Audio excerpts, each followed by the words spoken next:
Well, good morning and bonjour, and welcome to the 6th session of Gwillim Online. Personal Histories Revealed. Bienvenue à la 6e présentation du projet Gwillim Virtuel. Before I begin, I'd like to acknowledge that even though we are meeting in the indefinable space of the internet, we are tied to our particular places. McGill University is situated on the traditional territory of the Kanankiahaka, a place which has long served as a site of meeting and exchange among nations. We recognize and respect the Kanankiahaka as the traditional custodians of the land and the waters on which we meet today. My name is Victoria Dickinson. I'm the convener of the Gwillim Project, and I'm delighted to welcome you to this event. For those of you joining us for the first time, this is the 6th session in a series of 9 webinars exploring the unpublished correspondence and artwork of Lady Elizabeth Gwillim and her sister Mary Symonds. The two women moved to India in 1801 when Elizabeth's husband, Sir Henry Gwillim, you're going to hear more about him today, was appointed a puisne judge in the Supreme Court in Madras. The Gwillim Project, Women, Environment, and Networks of Knowledge and Exchange in the Company Raj, is a research initiative of rare books and special collections in the McGill Library in Montreal. It's funded through the Social Sciences and Humanities Research Council of Canada and the Shastri Indo-Canadian Institute.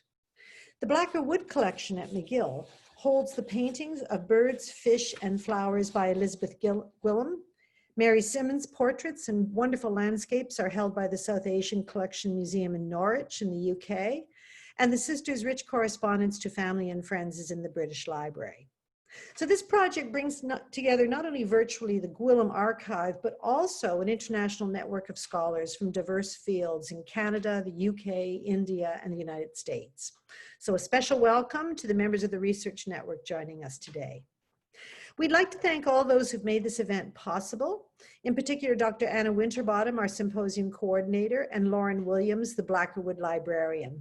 They'll be watching the chat today, and if you have any problems in viewing the webinar, please send a note in the chat.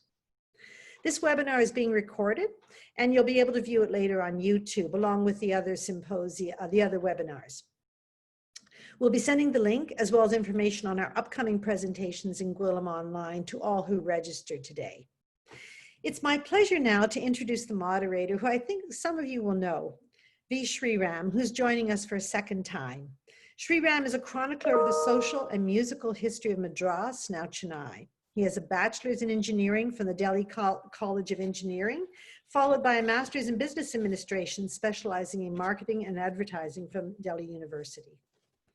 Sriram then moved on to a varied career in marketing and advertising before joining a family business in industrial hydraulics and software, but he is also the editor of Madras Musings, a fortnightly devoted to the city's heritage. He's an expert on Carnatic music and musicians, a contributing writer to Shruti and India Today, Madras edition. He has written extensively on aspects of Madras's history, and with his passion for living heritage, he brings together each year numerous organizations, businesses, and institutions to contribute to a month-long festival celebrating the heritage of Madras and its founding in 1640. We're so glad he can celebrate the Gwillim Project with us. Sriram will introduce our panelists and will be posing your questions to the speakers at the end of their presentations. Please use the chat function to ask your questions. Thank you for attending, et je vous souhaite bonne conférence. Over to you, Sriram.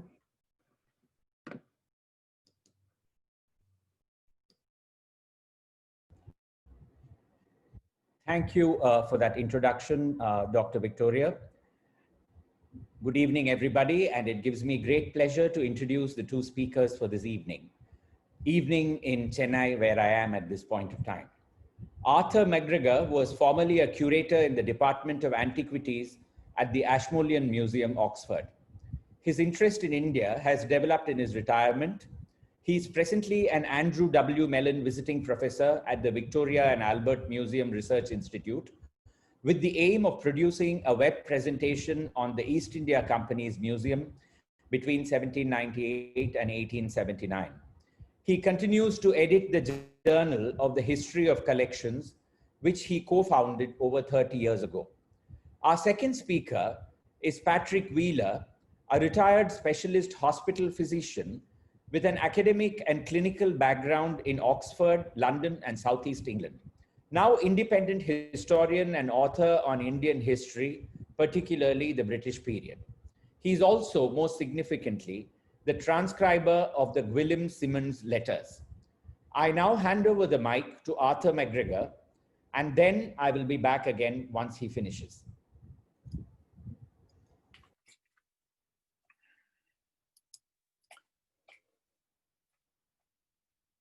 Thank you, Sriram. I think I'm now live, am I? I'm not on my own screen, but I'm hoping that you can all hear me. It's a great privilege for me to be taking part in the series of webinars. I've been hugely impressed by the other contributions that have preceded mine. They've all shown enormous depth of scholarship, which I'm afraid I hadn't brought to today's meeting, this being rather new territory for me, as Sriram indicated. So my talk is on Sir Henry Gwillim, whose name crops up periodically, but we have been circling around him since then. This is to do with him. Easily persuaded, as we all are, by Elizabeth Gwillim's many virtues, there's a perception that she was less than fortunate in her choice of husband, the newly knighted Sir Henry, who carried her full of hope to India, but whose enforced recall to England at the hands of the governor and council of Madras, she was spared only by her premature death. But the claim to be made today is that the received image of Sir Henry Gwillim, an image constructed largely by those he considered his implacable enemies, is very partial and long overdue for reassessment. The correspondence of Elizabeth and her sister Mary provides an invaluable aid in correcting the record. Henry was born into a family of Welsh extraction in 1759, the eldest son of John Gwillim, gentleman of the city of Hereford. We know nothing of his youth before he matriculated at Christ Church, Oxford, at the age of 16. He graduated in 1779. On the 8th of June of the following year, he was admitted to Middle Temple and was called to the bar in 1787. By that time, he and Elizabeth had already been married for 3 years. A year after their marriage, she had borne him a daughter, also Elizabeth, who'd not lived to see her first birthday. There was also a son, Henry, born in 1789, but due to the closure of the London Metropolitan Archive, I haven't been able to find any more information on him, but clearly he died young as well. The couple set up home in Boswell Court, just to the north of Fleet Street. A single glimpse of the circumstances there is given by a record of an insurance policy taken out in 1793, where the contents of the household are valued at £100 and the books at £200, an early indication of Henry's dedication to the study as well as the practice of the law.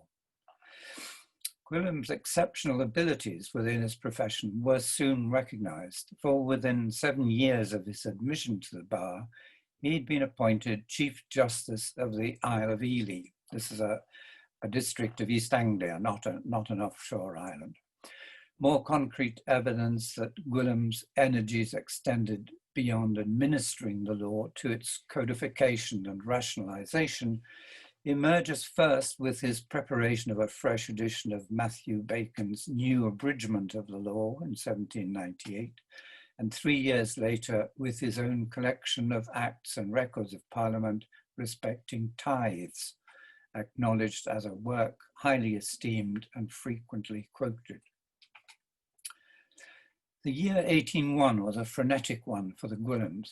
Having been selected for appointment to the Supreme Court at Madras, Henry was hurriedly presented by the Lord Chancellor to King George III between bouts of the monarch's indisposition, and by the middle of February, he was to be found at Portsmouth, together with Elizabeth and her sister Mary, awaiting departure on board the Hindustan bound for India.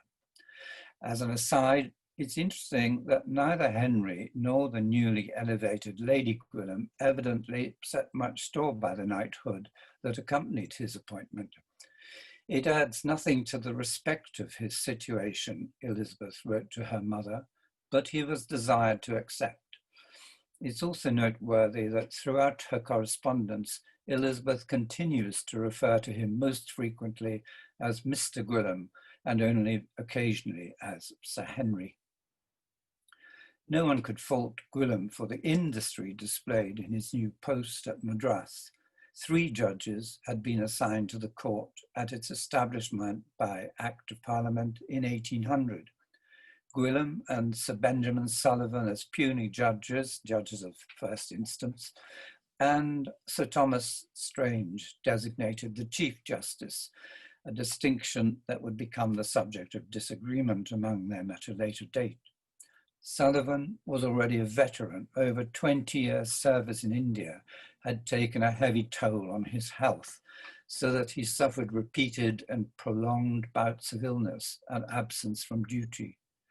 With the Chief Justice also absent for periods up to 1.5 years in one instance, it's with good reason that Elizabeth described her husband as the backbone of the court.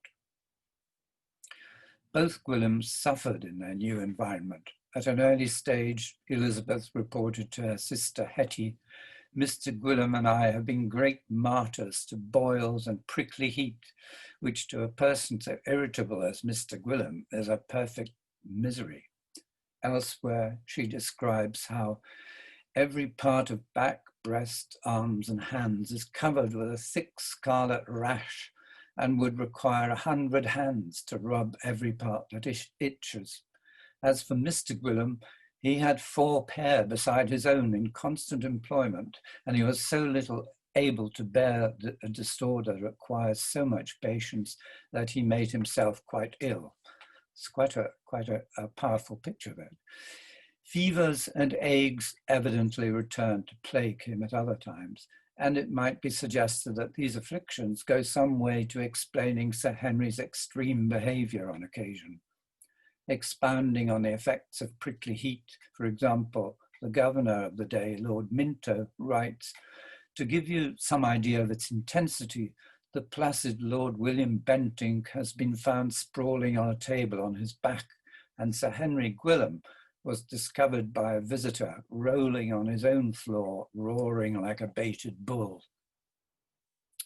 The incident has been seized upon as evidence of Gwillim's ungovernable behaviour, but it offers a glimpse, rather, of the extremity to which the European population, as yet without effective medicaments, could be driven by the effects of the Indian climate. This is not to deny that Gwillim was indeed given to incandescent displays of temper, and even his mild-mannered wife acknowledged that once roused, he was not apt to conceal his opinions when he has formed them. Lord Minto characterized him as a Welshman and a fiery Briton in all senses.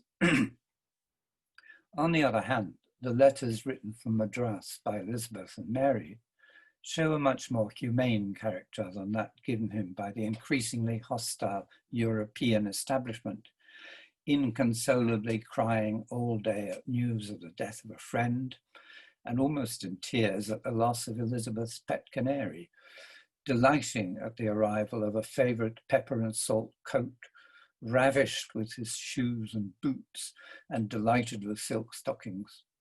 The house seems often to have been full of laughter, not least on the part of Sir Henry, who loves a laugh, as Elizabeth mentions.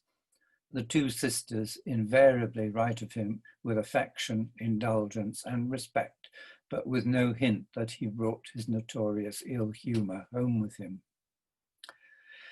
The degree to which his fits of temper may have affected his professional judgment, even if they were the overflowings of virtuous feelings, to quote one observer, is a more serious matter, but these assertions should be seen against a background in which the undisputed commitment to the rule of law of this crown-appointed judge was increasingly at odds with the interests, or rather the self-interests, of the company administration in Madras. It's perhaps his most widely reported case, for example, two Irish officers who coerced a mild-mannered young captain into fighting a duel in which he was killed, caused Gwillim to impress upon the jury his view that it would be trifling with his own oath not to tell them that it was a case of foul and deliberate murder. When the jurors brought in a verdict of not guilty, Gwillim was scathing. The fact that the jury is composed largely of local businessmen reluctant to alienate the army clientele on whom their trade relied so heavily not only explains their unwillingness to convict, but surely validates Gwillim's frustration at the company society that absorbed so much of his time. Elizabeth writes to her sister Hetty in 1806 that Mr. Gwillim has such a set watching him who hate laws and lawmakers and love nothing but cash, that he has no moment but what has its employment. It was another such conflict in which he found himself at odds with the entire machinery of government in Madras that brought about Gwillim's eventual recall to London. The principal protagonists were the Chief Justice, Sir Thomas Strange, Alexander Anstruther, the East India Company's Advocate General in the presidency, and Lord William Bentinck, Governor of Madras, each of whom was involved to a greater or lesser degree in the grievances brought by the others. The catalyst was provided by a decision of the Governor and Council that the companies should institute a local police force charged with maintaining order specifically over the native Indian population, previously subject to the same system of English law enjoyed by the European residents. The force was placed under the command of a military officer, Captain James Grant. It was given wide powers of arrest, but was under no obligation to bring those detained before the court, which remained the province of the Crown rather than the company. Gwillim and his colleague Sullivan, during a 16-month absence of Strange in England, were naturally incensed by what they saw as an affront to the established machinery of justice and promptly cut themselves off from all communication with the government. So that by the time of the final denouement, the two camps were effectively isolated from each other and in a state of mutual antagonism. The ultimate crisis erupted when, in response to a reported riot in the Blacktown area of Madras, Captain Grant and his men had arrested a number of putative offenders. So weak was the case against them that the charges were soon dropped against all but one of them, described by Gwillim as not a dangerous revolutionary, but a poor singing Brahmin. The terms in which the jury was directed and the language in which the police force was characterized were incendiary enough, but Gwillim compounded the force of his attack on the actions of the government by publishing the text, needless to say, without referring it to the government censor, as he was bound to do. Here he nails his colours firmly to the mast. He writes, when a government pushes its efforts beyond the law and assumes powers which the Constitution does not invest it with, it becomes a sacred duty to oppose it, and it's only in a court of law that it is to be opposed. Why have the natives of India clung to the English in preference to other Europeans? Because they felt themselves more at liberty with them. Why has the population of this place increased so much as it has done within the past few years? Because people live in it under the protection of equal laws. The effect on the governor and council was immediate and electrifying. Describing Gwillim's pronouncements as highly dangerous to the public safety, the governor wrote immediately to the president of the India Board in London, stressing the need for the earliest possible transmission of His Majesty's commands on Gwillim's case, which he considered to be fraught with danger to the state, as well as holding out to public odium the government of the country and thereby degrading its authority in the minds of our native subjects.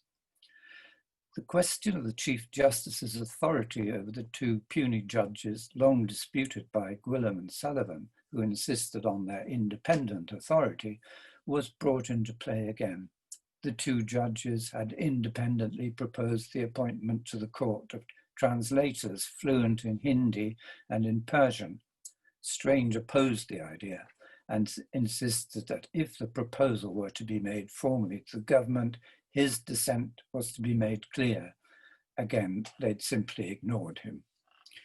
This litany of complaints was now set out at length and laboriously documented with the intention that two formal complaints should be sent to London, one submitted by Strange directly to the Crown, the other from the Governor in Council to the Court of Directors of the Company. It was the latter that prompted notable action in London, leading the directors to write to the Prime Minister requesting Gwillim's immediate removal from office. In the event, an order in council was issued signifying His Majesty's pleasure that Gwillim with all convenient speed should repair to England in order that the memorial and petition of the Court of Directors of the East India Company complaining of his conduct might be investigated. So it was that in the autumn of 1808, Gwillim and his sister-in-law Mary prepared to leave India for England, Elizabeth, of course, having died the previous year. Amongst their well-wishers, and perhaps in the mind of Gwillim himself, it was by no means a foregone conclusion that he would not be back. There were many expressions of goodwill in his favour at the time, although the government doggedly tried to deny him the oxygen of favourable publicity. For example, 7 of the officers and practitioners of the Supreme Court were bold enough to compile an address, which, however, the secretary to the government took it upon himself to ban from publication in the Madras newspapers. In due course, the London Pilot was pleased to give it an airing, commenting with elaborate irony that the public will thus be able to appreciate the impartiality with which Sir Henry has been treated and the freedom of the Asiatic press. It reads, "Honourable Sir, we offer this a testimony of our esteem for the ability and independence with which you have fulfilled your trust as a judge of this court. We thought that such a testimony, proceeding from those who have been the daily witnesses to the eminent qualities which we now regret the deprivation, would not be unwelcome to you. We should be insensible to the blessings of a pure and honest administration of English justice, were we not at the same time to express our wishes for the speedy return of an upright magistrate and a profound lawyer to his important station." Other commentaries favourable to Gwillim came from a variety of lay sources, but they too were suppressed in Madras and had to wait for publication in the British press, which naturally lay beyond the repressive control of the Governor in Council. The Asiatic Annual Register, published in London, for example, carried a whole series of testimonials dating from October 1808, which reveal, even allowing for the elaborate hyperbole commonplace in such eulogies, a genuine sense of loss amongst the population, Indian as well as European, at his departure. For example, a deputation of subscribers presented an address bearing no fewer than 1,006 signatures of Europeans, descendants of Europeans, and native inhabitants of Madras, as well as acknowledging Gwillim's accurate knowledge of the law and his ardent love of justice. The signatories praise his easiness of access and his humanity and tender feelings for the poor and distressed. Another group, composed entirely of native Indians, presented their address, signed by 240 of their number. They too praised his amiable manners, declaring that he enjoyed the love of all the inhabitants of Madras. They acknowledged his impartial dispensation of justice and assured him of the admiration of the whole of the native population. They even praised his good temper and natural innate civility, sentiments that might have raised an eyebrow or two in the civil administration. Gwillim replied that it is but justice in me to say that the correct and loyal conduct of the inhabitants of Madras in general particularly entitles them to be upheld in their rights and their customs, as it shows how sensible they are to the blessings of a free and equal administration of justice. On the day he embarked, a third delegation had been received, when many of the most respectable native inhabitants of Madras had delivered an address signed by over 400 of their number. They too had heard that Gwillim was to be carried from them, although we trust but for a short time, he being a person whom the native inhabitants of this settlement have, from the moment of his first arrival amongst them, been accustomed to consider as their father and their friend, to whom on all occasions of difficulty and distress they have resorted for advice and assistance. His labour, patience, temperance and perseverance, displayed in the many intricate causes brought before him, wherein natives alone were concerned, cannot perhaps be better appreciated than by ourselves. Gwillim replied that same morning in the most sympathetic manner, assuring them that your gentle manners and modest deportment very early attached me to you and made the discharge of my duty a pleasure to me. It was my duty to extend to you the protection of the laws.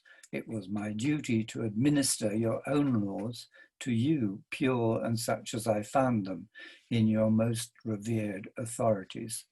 If I have done this, I have only the merit of having done my duty and do not deserve the praises you have so affectionately bestowed on me. With so many endorsements ringing in his ears, Gwillim now made his formal exit from Madras, at which point, somewhat belatedly, European officialdom too paid him the respects that were his due. And I quote, on Monday afternoon, the Honourable Sir Henry Gwillim embarked on board the Honourable Company's ship Phoenix, Captain Ramsden, for Europe.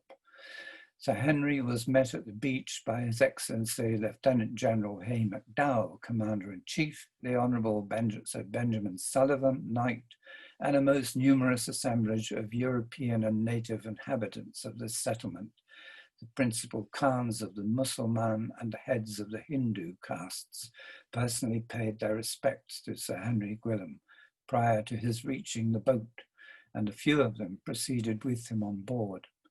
A salute of 17 guns from the garrison of Fort St. George, announcing his leaving the beach, and a like salute from the Honourable Company's ship on his arrival on board the Phoenix. Despite the plethora of good wishes mentioned above, the voyage home was not to be a comfortable one. The extremities to which the Phoenix, its passengers and crew were carried on that hurricane-tossed crossing after weighing anchor in light airs and pleasant weather on the 26th of October, 1808, are well summed up by Stephen Taylor. Sir Henry too left a testimonial when he wrote to Hetty James from Cape Town on the 15th of January following. The voyage had already taken 11 weeks and 2 days, some 3 weeks longer than normal, in the course of which we encountered a most tremendous gale, which lasted 3 days and 3 nights, and for nearly 24 hours, we had little expectation that we'd be able to weather it. We suffered much in ship and cargo. It would be 13th of May, 1809, before the Phoenix reached Falmouth, where Gwillim and his sister-in-law Mary disembarked. Ahead lay the prospect of an equally tempestuous encounter with those who would decide on the action to be taken on the allegations that had led to Gwillim's recall to London. The case assembled by the company has been mentioned. Gwillim's 23-page response is characteristically blunt. He has examined the allegations submitted by the Court of Directors, charges so loosely framed and so destitute of proof were perhaps never exhibited in an ordinary court of justice, let alone against one of His Majesty's judges, he writes. The evidence as presented is rebutted one point after another. He denies that His Majesty's judges in India are precluded from making observations on the local government, especially when persons acting under the supposed authority of the local government are found to act offensively to their fellow subjects and in breach of the laws of the country. He knew of no local disaffection of the population that might have justified the establishment of the system of police, which argued imminent danger to the country and the general distrust of our native fellow subjects. He readily admits to having had some of those police officers brought before the court for their misdemeanors, but cannot see that it's an offense to oppose assumed unauthorized summary jurisdiction or to protect His Majesty's subjects from arbitrary punishments, and so on. It would be the 11th of April 1810 before a committee of the Privy Council made their final pronouncement on the case. In brief, their lordships decided that under all the circumstances, it's advisable that Sir Henry Gwillim should not return to his seat in the court at Madras.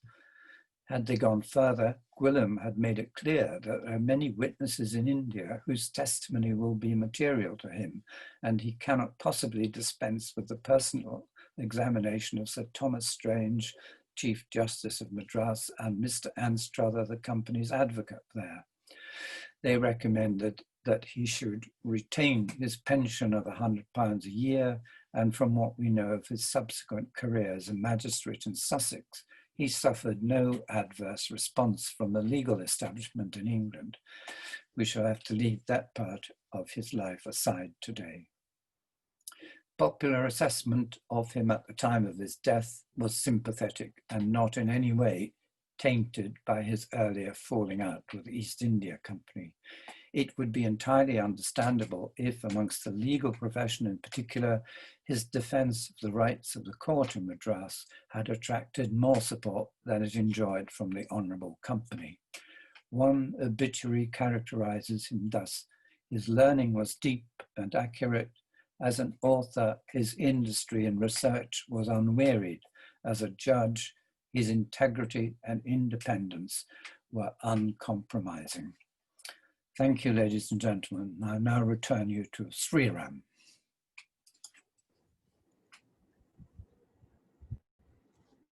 Thank you, Arthur, for that succinct summing up of Gwillim's career in Madras. I now hand over the mic to Patrick for his presentation. Over to you.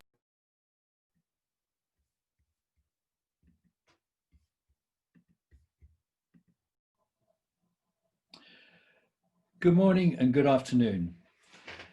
Although there was significant overlap between the two sisters, Elizabeth Gwillim and Mary Symonds, it is clear that this statement above of Elizabeth's in July 1802 more or less defines their differences, although throughout their correspondence, both sisters have contributory comments to make with regard to their understanding and learning of both Indian and European matters.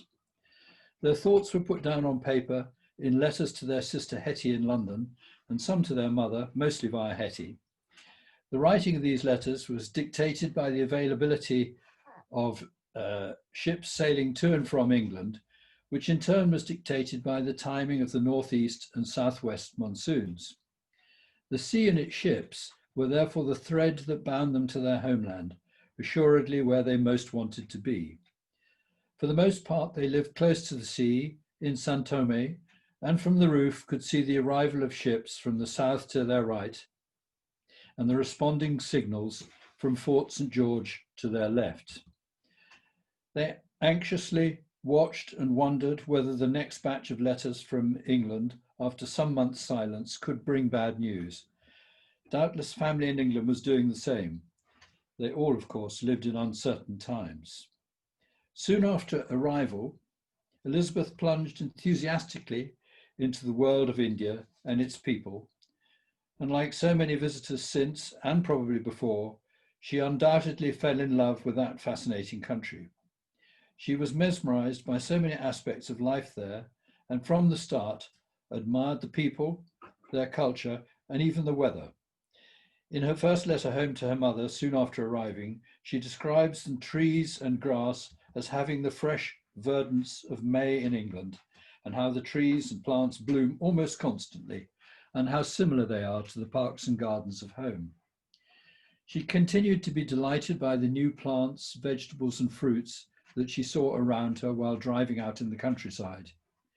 Here we already see a developing interest in horticulture, which within a very few years becomes a scholarly involvement in botany under the instruction of the missionary botanist Johannes Rottler, of whom we have already heard, and some direction by Dr. James Anderson, Physician General, who created a botanical garden in Madras and had made many efforts to import plants which he thought would be useful to the Indian people.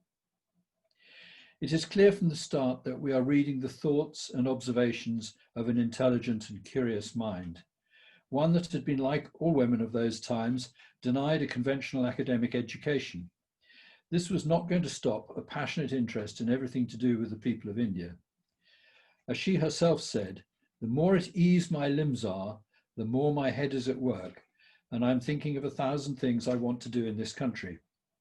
Her admiration for the people appears early in her correspondence. She writes, "They are the mildest people in the world. They go on praying to their God, sowing rice, weaving cloth, and eating curry just in the same way as they have done these 3,000 years.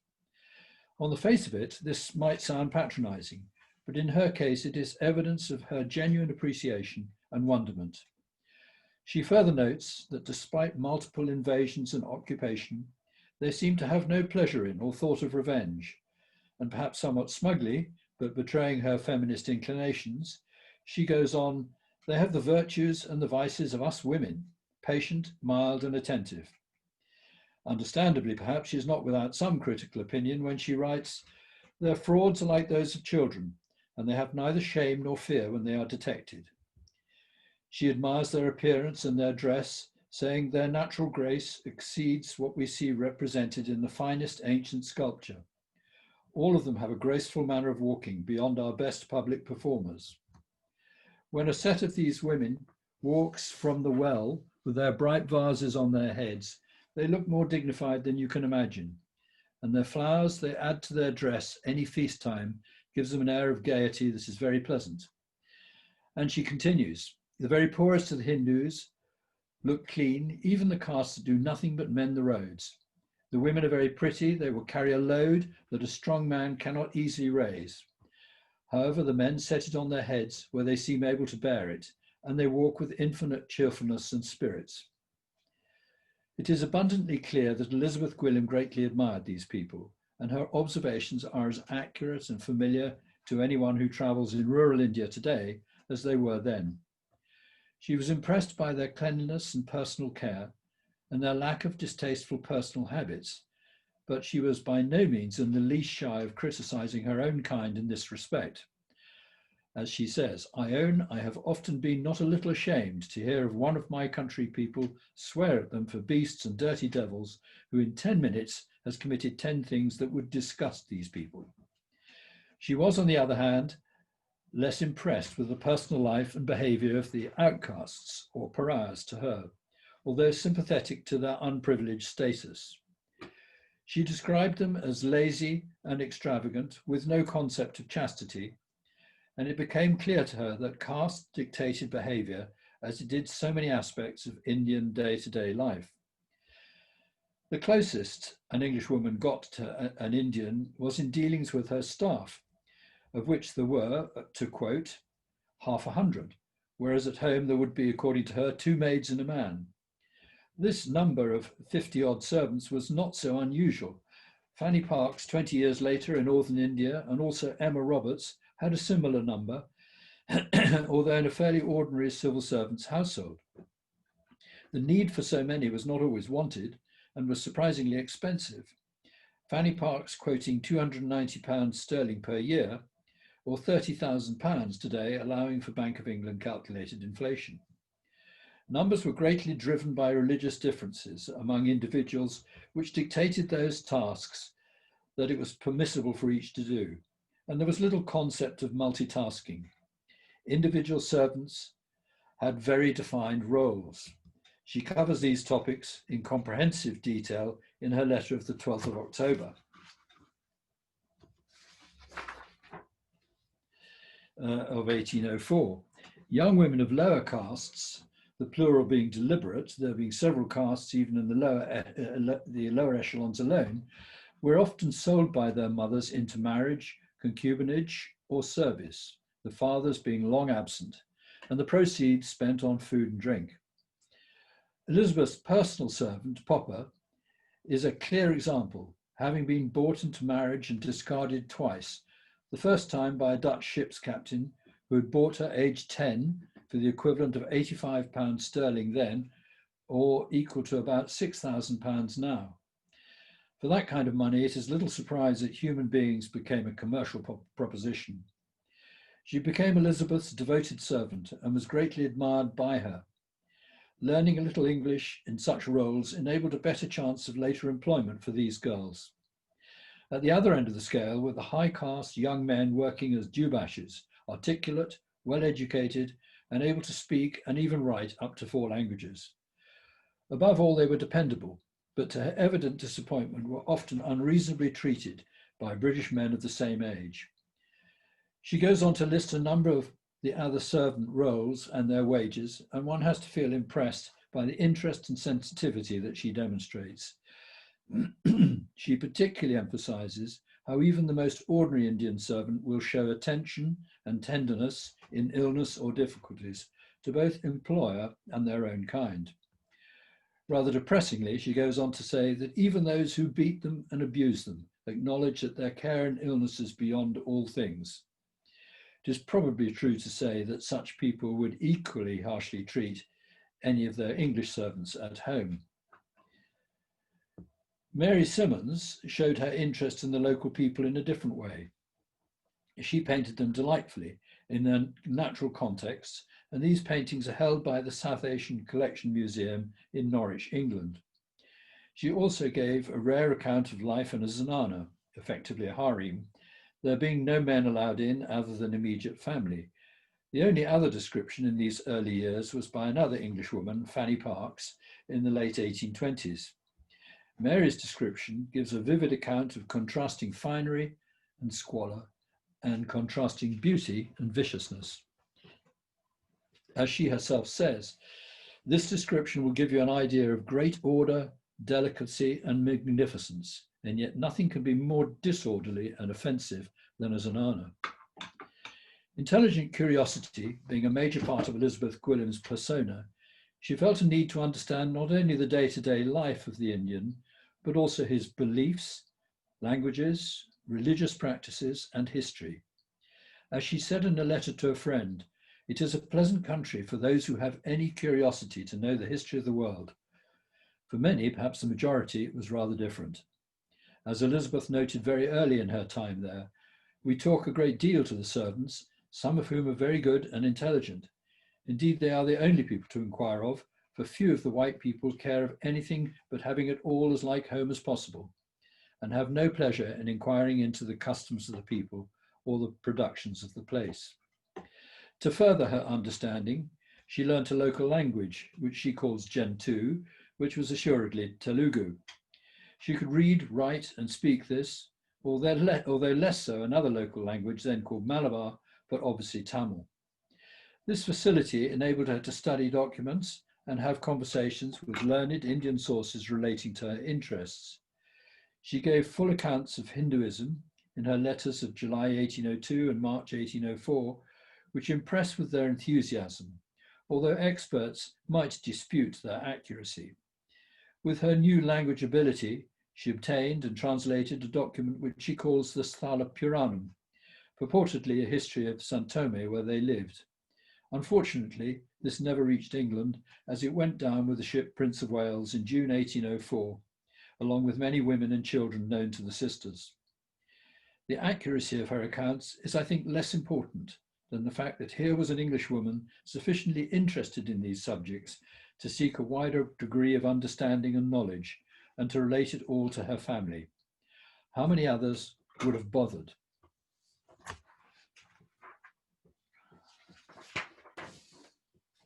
With equal fascination, she describes Hindu religious ceremonies, being less interested in Muslim history and religion, only the people.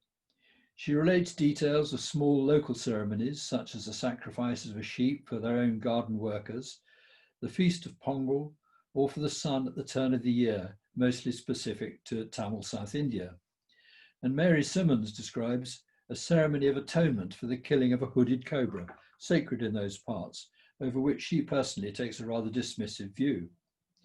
Elizabeth colourfully describes with both detail and wonderment a major feast held locally in St. Thome celebrating the marriage of Shiva. This has been covered elsewhere in this symposium, but she ends it with the most telling phrase. One can hardly be surprised that they are unwilling to give up their shows for a better religion, the fruits of which do not appear very good in the examples our people give them who come out here.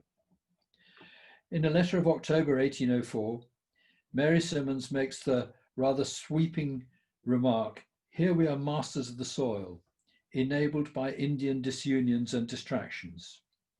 Although she then goes on to make the passing but interesting and important comment that the English were only due to be there for a few years, it being contrary to existing policy to settle into a colony. This may have represented the social conversation at that time, or it may have simply reflected how women were kept at arm's length from any real political understanding. But nevertheless, it was certainly a documented view held by thoughtful men in power, most specifically in Madras by Lord William Bentinck, then governor of that presidency, and much later Governor General of India. In the same letter, she reaffirms the two sisters' observations on the composition of the British residents of Madras. As this subject was about the white people, it fell to Mary Symonds to make the majority of the rather uncomplimentary remarks in her usual trenchant and acerbic style. Some of this was stimulated by the political and judicial struggles that Sir Henry Gwillim was facing. He and his Chief Justice, Sir Thomas Strange, were eventually not on speaking terms, and this was also Sir Henry's relationship with the new governor, William Bentinck. Being thus distanced in his working life in this way also meant that his family felt equally distanced from Madras society, partly an ostracization and partly self-imposed. It was probably one of the factors that took them out of the city to the cotton farm in Pamel. The shared experience cannot have enhanced their view of their contemporaries. And so Mary describes with relish the lowly origins of so many of Madras's brightest and best, doubtless well beneath her own social station as she saw it. She describes men who came out in poverty and in debt, or remarkably to evade the law, barristers who had started as common soldiers, others who were once, in her own words, strolling players, and even, heaven forbid, unordained parsons. Amongst the women, she claims the third most senior in the official social hierarchy, just below the wives of the governor and the Chief Justice, was the daughter of a tailor. Others were publicans' daughters, and many originated from families in various forms of trade, such as hosiery and the clothing trade. Even the father of the Chief Justice came in for a bit of sourness, as we are told that he was also in trade as an engraver. The fact that he was internationally known, performed commissions for the royal household, and had been knighted was somehow overlooked. However, by then, Sir Thomas Strange was not a popular person in the Gwillim household. All these people now held some standing within the British community in Madras, and had often done what was impossible in England, namely to cross the impenetrable social divide from being a nobody to being a person of some status. Nevertheless, the mask of transition was often fragile and could easily slip. In India, it exemplified how colonialization attracted all comers, looking to escape very ordinary or very impoverished backgrounds. For very many people, India was a land of opportunity. For some others, it was a refuge. Many were the second or younger sons of landed gentry, particularly so from Scotland, and particularly under the patronage in Westminster of Henry Dundas, 1st Viscount Melville, something that the sisters rather resented. There were large numbers of Scots employed by the East India Company. In the 1770s and 80s, 47% of writers were Scots and almost 50% of doctors. of the much prized free merchants' residence permits issued by the East India Company, which allowed trade in the East, 60% were to Scots. Half the royal regiments that garrisoned the Indian provinces in the 1700s were Scottish. This has to be seen in the context of a Scottish population that was only 1/10 that of England. As for the young women, Mary remarks how they come out here for the most part ignorant, pert and bold, and receive all attention as merely what is due to their beauty. She regarded many of them as acquisitive and self-interested, and for the most part on the hunt for a marriage to someone financially worthwhile. Others were, like Mary herself, in no hurry at all and sensibly selective. In British India at that time, marriage was frequently at a very young age, and often to a much older man, for if younger, to use an expression of Elizabeth's, the purse was inclined to fall short. A girl aged 15 often married a man of 40 or even 50, and were, according to Mary, often not unhappy with this, preferring men with age and riches to someone of a more suitable age but poorer.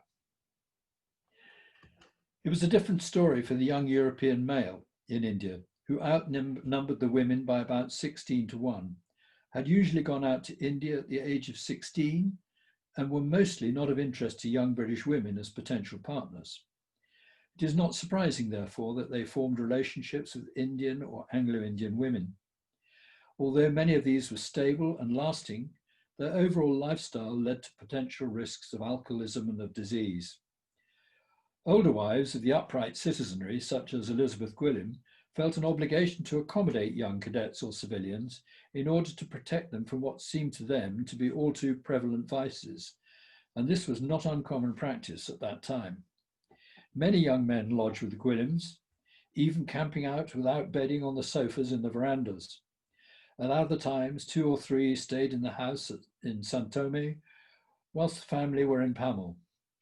As Mary says, we are never without 1, 2 or 3 young men in the house, nor indeed are any of the families in Madras, for it is thought both dangerous and disreputable for any young man to live at a hostel. Some were ill when they arrived, but were restored to health, which gave particular pleasure to Elizabeth, who, being childless herself, took something of a maternal interest in these young men's welfare. In practice, this collection of carers had only partial success. 3 facts emphasize the circumstances for young men at that time. Firstly, in Calcutta, 3/4 of young bachelors kept at least 1 bibi or mistress. Secondly, half of the children baptized in the Anglican churches there were illegitimate and of mixed parentage. And thirdly, 1/3 or more of all British wills left all a man's possessions to 1 or more bibis or their offspring. It is unlikely Madras was much different, and this all tends to suggest a greater degree of mutuality and interdependence than was soon to become the case. Although British women were understandably somewhat resentful about the attraction of Indian women, it would be wrong to say that the Mem Sahib was the architect of the cessation of British-Indian cohabitation. This fell more into the province of the church and its missionaries. The Gwillim sisters and their peers were very used to a more fused society, but this was not going to last much longer. Mary notes early on in February 1802 that at least 50% of the young women she came across were of mixed race, the better off already having spent time in education in England, and the others in local schools created for that purpose. This context is implied by the detail in this painting, which I've magnified for you. They may have been inclined to scoff at those of mixed race, but they were wholly used to them. Indeed, according to the letters, a number of their contemporaries and social equals had natural children. In other words, the term for acknowledged illegitimate children of mixed race.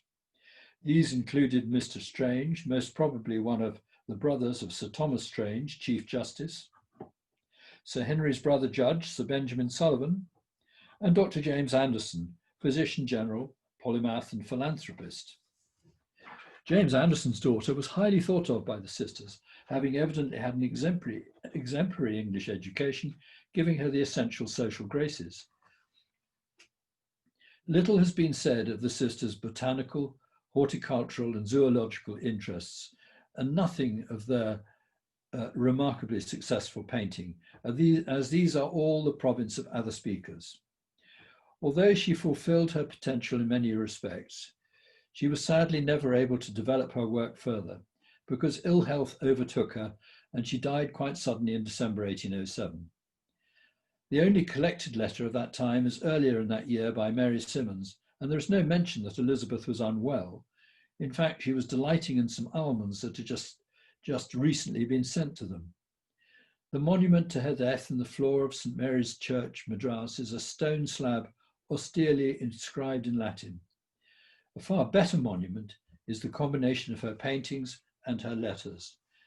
There is nothing in the correspondence that covers this time or the event, but it seems quite possible to me that she succumbed to the debilitating effects of chronic and untreated relapsing malaria.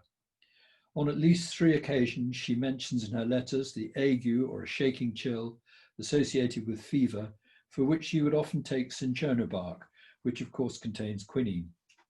Malaria was a major killer of all races in South and Southeast Asia at that time, and it is worth noting that in the famous South Park Street Cemetery in Calcutta, 50% of the approximately 2,600 inmates are women and children under the age of 12, most of whom died of fever. When one reads these letters, one cannot help but wonder what Elizabeth Gwillim would be doing if she lived today. Certainly more than running a household, most probably holding an academic position somewhere. Thank you, and over to you, Sriram.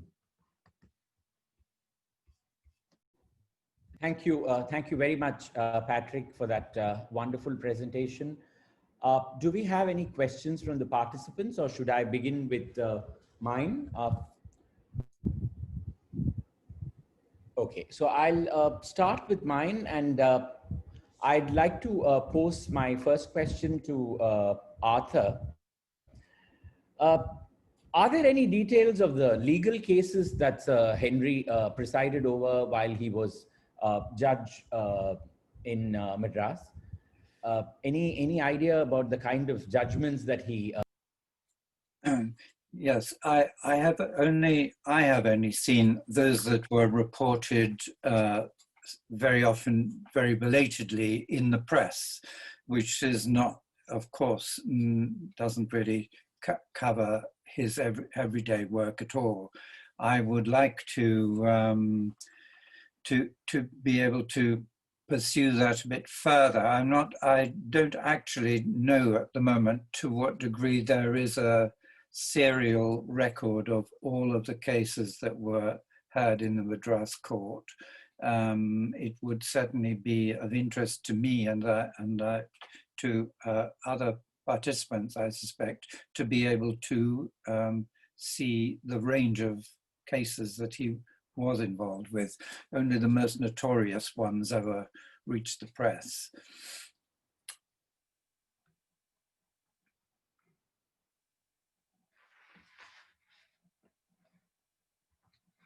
Oops. Sriram, you're muted.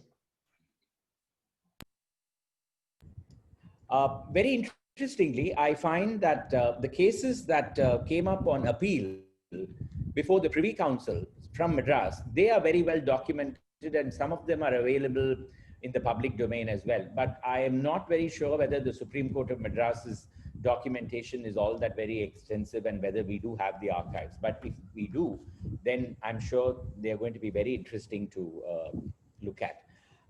I have a question from Victoria, which I also had written down and in a different way. And I think this is a question that I need to pose to Patrick.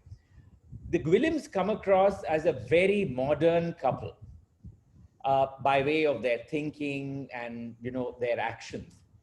Are they a product of their age, or is it idiosyncratic to them? So this is a question that Victoria has posed, and I think that echoes my sentiment as well. Well, I think probably they were idiosyncratic. It's quite clear that an awful lot of people, as I guess is true of people who settle anywhere really, want to create their own home. They want to create a little England where they're living. whereas Elizabeth was quite remarkable in that she plunged headlong into local society and trying to understand it and learn about it. Mary rather less so. Mary was quite happy to go off with the young men of the household to dinner after dinner and ball after ball, and she had a rather waspish tongue. So as they became a little more estranged from Madras society, Madras British society, so she let fly at them a bit. But Elizabeth really wasn't terribly interested in that. She was so much more interested in, of course, her painting, which was remarkable, and in learning about the people. And it is an extraordinary shame that she was denied the opportunity to continue that interest by her premature death. My impression is, as far as Henry goes, that he was eccentric in the degree to which he clung to the values that he brought with him from the English court system, and he was unbending, I think, in trying to accommodate the views of the East India Company in India, where the personnel were much more, well, freebooters, shall we say, and I think they ended up at much of his problem, I think, was probably to do with frustration with the society in which he found himself operating, and in which he found himself increasingly at odds. So I think he was on a collision course probably from the moment he got there, in that he was a man who had already worked out his position within the law, and he was unwilling to see it undermined by local practice. And I mean, ultimately, the setting up of the police force, which I mentioned, was absolutely, you could see he was never going to be able to accommodate that. And indeed, as far as I can see, by the time he got back to England, this was not something that was held against him. He was, the very last note I found of him was a request to whether he would like to become a bencher of Middle Temple, which is, it's like becoming a fellow of a college or something like that. And it's not something that would have been given out to a sort of renegade judge. It was very much an acknowledgement by his peers that he was the one who was on the right track. Sorry, Patrick. No, you and I have corresponded about this, Arthur. He wasn't alone in this. Sir Elijah Impey had terrible trouble in Calcutta. Sir Edward West, about 10 years later, was due to have terrible trouble in Bombay with the governor and council there.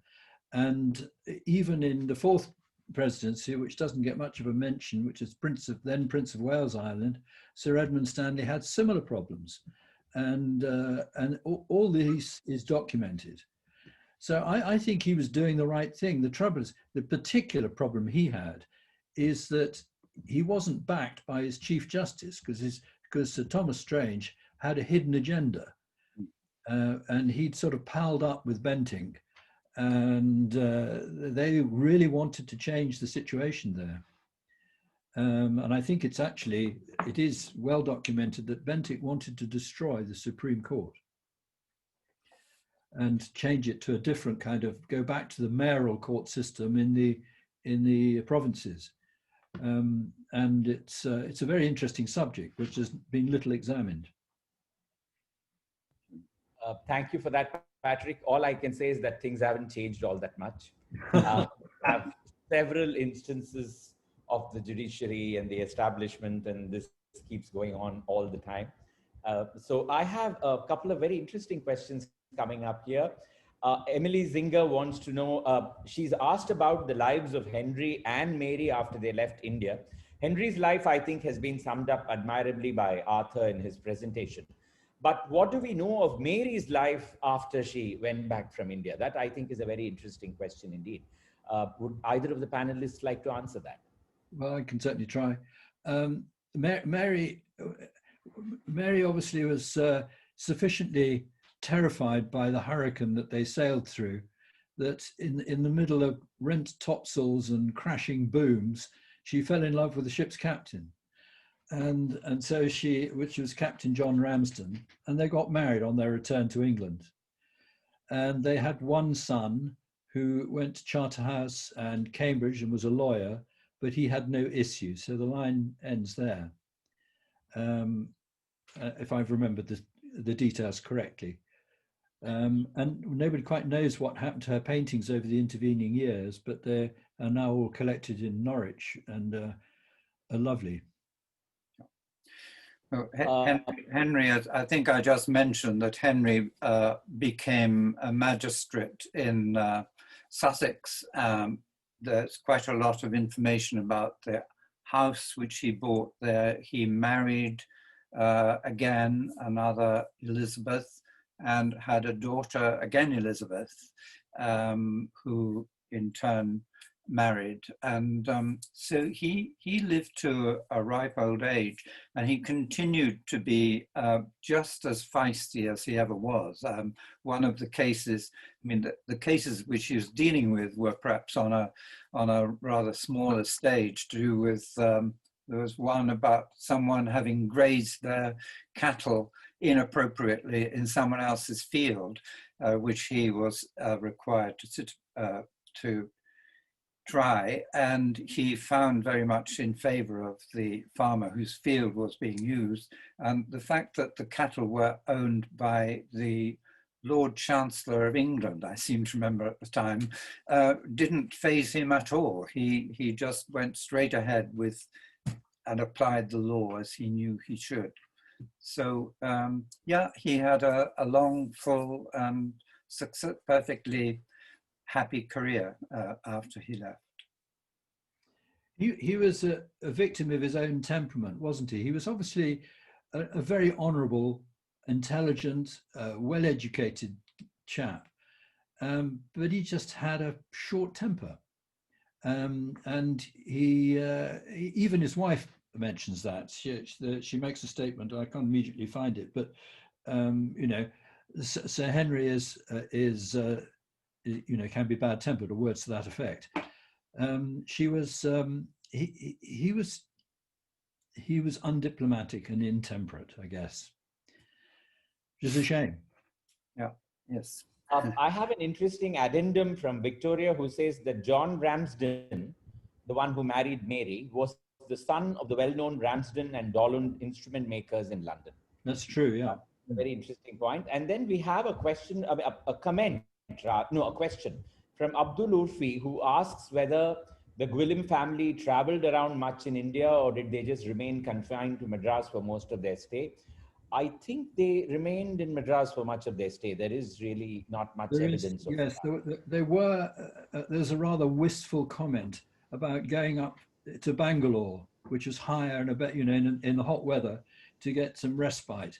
But that was the time when Henry Gwillim was holding the court single-handed, because Sullivan was ill and Sir Thomas Strange had gone back to England for his own purposes. So no, they'd never really got out of Madras. Question from Geoffrey Spears to Arthur. There was no police force as such in England at that time. How did the rules of evidence as to who could accuse and who testify bear on Sir Henry's decisions? At that time, a paid informer could not testify in England.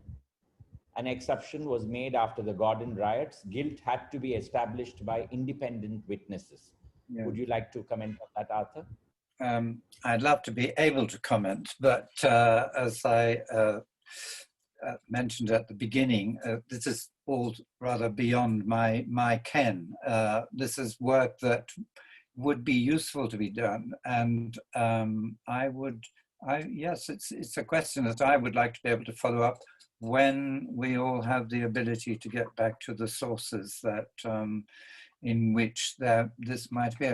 I haven't come across any kind of useful summary of the legal history of India. I guess there must be some, and the answer would be in there, but it's something that I'm afraid I know nothing about at that moment. I have a question for Patrick. I would like to know, are there any records of what the other Raj wives thought of Elizabeth? You know, in the sense that she was such an oddity. What did Lady Strange, for instance, or Lady Sullivan, or, Well, you know, Lady William think? Of course, there aren't really any letters by them. That's the trouble. It's not too many. I mean, not an awful lot of correspondence survives that I'm conscious of, and I have looked for them, particularly the women's correspondence, because that was an interest of mine a couple of years ago, and I found none really in Madras.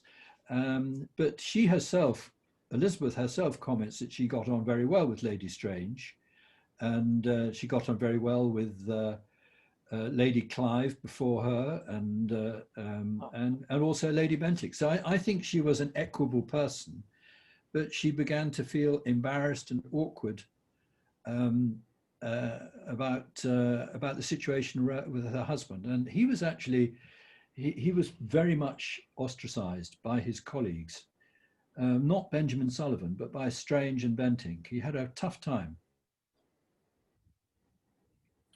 Okay. We have a question here. Do we know what Henry thought of Elizabeth's painting and natural historical studies? Did he share these interests?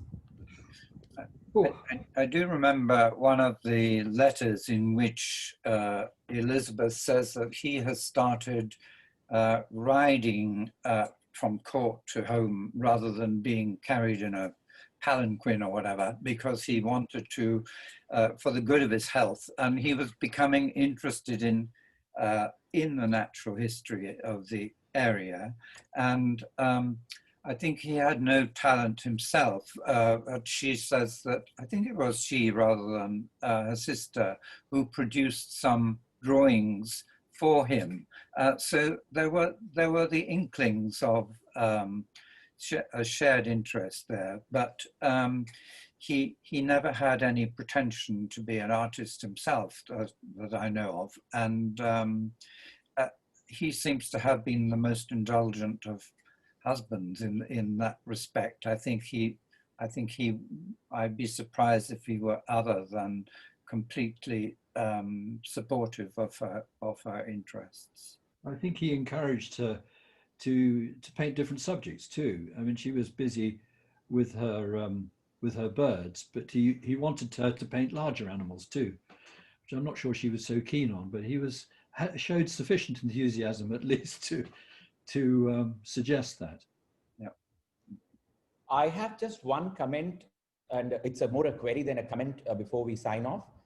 It is very strange that Lady Elizabeth is actually buried within the church precincts, because by 1807, the floor of St. Mary's was being opened up only under the rarest of the rare circumstances.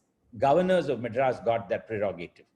And most of the others were buried in St. Mary's Cemetery on the island.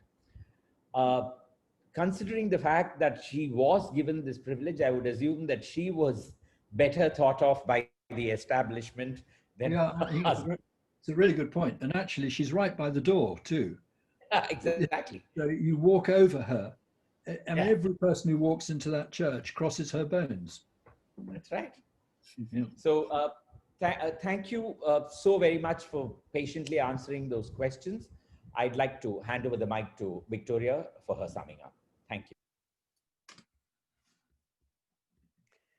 Thank you so much, Patrick and Arthur and Sriram, for this fascinating, I mean, truly fascinating talk on Elizabeth and Henry and Mary. I find their letters absolutely absorbing, and I think anyone who has the opportunity to read them feels the same way. So I feel much more that I've found them set into context now. So I would like to thank you for attending this session of Gwillim Online. and we look forward to welcoming you for our upcoming presentations. We will be returning this fall with 3 more sessions on topics ranging from gender to the environment. So please mark your calendars for our next session on Tuesday, November the 3rd at 9 a.m. Montreal time. And this is an opportunity to examine the role of women in gender roles in late 18th and early 19th century colonial India. So again, expanding out on the world in which Mary and Elizabeth lived. It will feature Gwillim Network members, author Rosemary Raza from London, Kate Smith from the University of Birmingham, and I also will be joining the panel. So I'm looking forward to speaking as well to you in November. Merci de votre présence aujourd'hui, and we look forward to welcoming you again in 2 weeks to Gwillim Online.